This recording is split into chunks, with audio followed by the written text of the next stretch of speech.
आपको बता देते हैं कि लारेब के परिवार में कौन कौन है और किसे किसे जानकारी थी कि लारेब ऐसा भी कर सकता है, वो जानकारी आपके सामने रख रहे हैं। क्योंकि लारेब के देखिए पिता हैं, 2 भाई हैं और एक बहन है, एक बड़ा परिवार है। पिता मोहम्मद यूनिस पोल्ट्री फार्म चलाते हैं। मोहम्मद यूनिस के दूसरे नंबर की संतान है लारेब, दूसरे नंबर का बेटा है। आरोपी की बड़ी बहन की शादी हो चुकी है।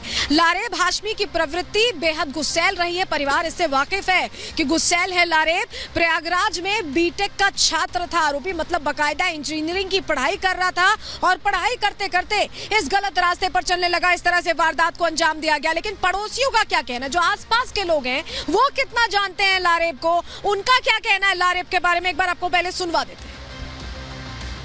हाँ, लारेब जानते हैं, हमारा पड़ोसी है। कैसा है, मिजाज का कैसा था? मिजाज का अच्छा था, वो पढ़ने लिखने का लड़का था, वो हमेशा स्कूल और अपने दुकान पे बैठता था। कभी लगा था कि ऐसी घटना अंजाम देगा? नहीं, ऐसा कभी नहीं लगा था कि ऐसा लड़का होगा।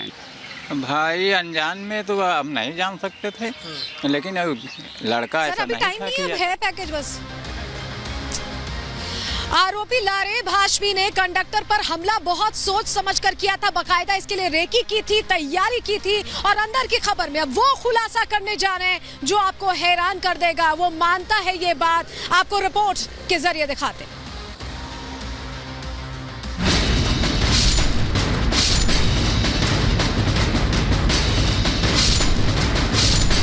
उनकी आइडियोलॉजी हम लोग से मिलती है, वो बरेलवी हैं इसलिए फॉलो करते हैं। चाचा हमें भी कह देते हैं जयराम, तो कहता था जयराम।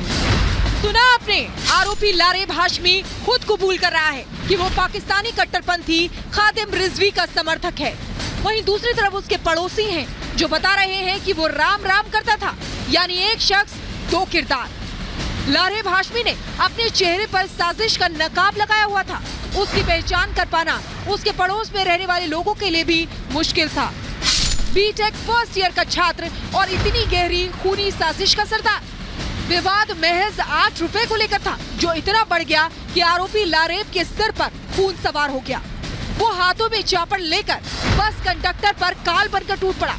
हमला इतना घातक था कि बस का वो कंडक्टर अस्पताल में है, उसका इलाज चल रहा है, जिंदगी और मौत के बीच संघर्ष कर रहा है। उसकी इस हालत के लिए सिर्फ और सिर्फ जिम्मेदार है लारेब, जिसने यूं ही गुस्से में आकर वारदात को अंजाम नहीं दिया, बल्कि जांच में खुलासा हुआ है कि जानलेवा हमले से पहले उसने बाकायदा रेकी की थी, वो भी 2 दिन तक। वारदात वाले दिन भी करीब 2.5 घंटे तक लारेब ने बस का इंतजार किया था। रेकी के दौरान लारेब ने देखा कि भीड़ कहाँ कम रहती है और कहाँ ज्यादा, यानी बस में ऐसी कौन सी जगह है जहाँ कंडक्टर पर आसानी से वार कर वो फरार हो सकता है।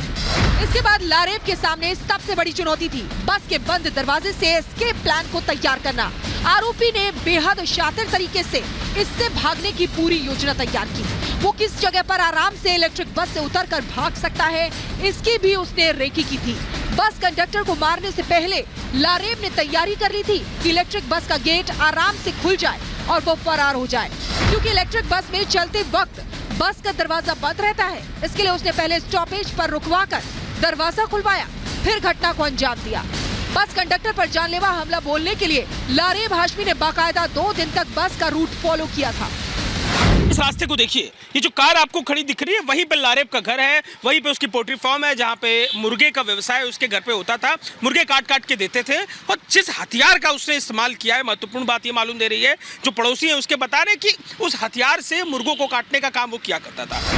इसी जगह से लारेब वारदात वाले दिन निकला और बस कंडक्टर पर भीषण हमला कर दिया।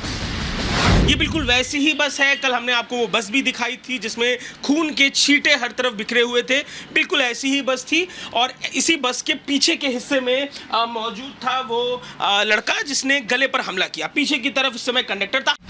इस मामले में पुलिस लारेब के 3 खास दोस्तों से भी पूछताछ कर रही है। इन्वेस्टिगेशन के दौरान आरोपी के दोस्तों ने बेहद महत्वपूर्ण जानकारी पुलिस को दी है। उनके मुताबिक लारेब ने घटना को अंजाम देने से पहले व्हाट्सएप स्टेटस भी डाला था। उस स्टेटस में बदला लेने की बात कही थी, पर उसने स्टेटस में लिखा था कि पूरी कौम का बदला लूंगा काफिर से। इस स्टेटस को अपलोड करने के बाद लारेब अपने मिशन में जुट गया। ऐसे रखा हुआ था एटीएम मशीन, यहाँ पे ऐसे रखा हुआ था। उसके बाद और देखिए जो मारा था उस लड़के का बैग इस वाले सीट पे रखा हुआ था, जिसमें वो चापड़ रखा हुआ था। चापड़ छोड़ के गया था कि चापड़ लेकर चला गया? चापड़ लेके भागा था, बैग छोड़ वो के? बैग छोड़ के भागा था और उसकी टाई यहाँ पे गिरी हुई थी तो नीचे। कुल मिला के घटना उसने इसी हिस्से में अंजाम दी है, इसी जगह पे हिस्से घटना में। अंजाम दिया उसने। हाँ, इसी हिस्से में अंजाम दिया है। 9 बजे के आसपास की घटना थी। हाँ, लगभग 8:45 9:30 के बीच की घटना है। हाँ, आप जब बस में पहुंचे तो कोई था, बताया उसने? बस में कोई नहीं था, हम केवल परिचालक का बैग देखने आया था, हमका उसका बैग छूटा है या है कि नहीं है। देखे तो फिर मशीन में बहुत ज़्यादा खून लगा हुआ था, फिर मैंने नहीं उठाया।